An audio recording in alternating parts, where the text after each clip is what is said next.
Gisaway ni Misamis Oriental Governor Yevgeny Bambi Imano ang mga tigpasiugda sa Mr. and Miss Pan-Continental International Beauty Pageant tungod sa walay klarong preparasyon niini. Si Imano nagkanayon nga gidinay permiro sa probinsya ang hangyo sa organizer apan ni atubang kaniya ang project manager sa local organizer sa pageant nga si Cheryl Macali.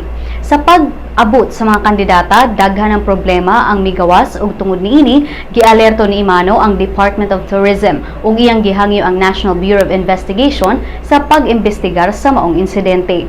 Gibalita sa Sun.Star Cagayan de Oro nga usa ka kandidata sa maong pageant ang ni-back out human siya giingnan daw usa sa kapolitiko sa Cagayan de Oro nga dili safe ang dakbayan. Si Congressman Rufus Rodriguez nagkanayon nga mag-initiate pud siya og house probe sa maong kontrobersya.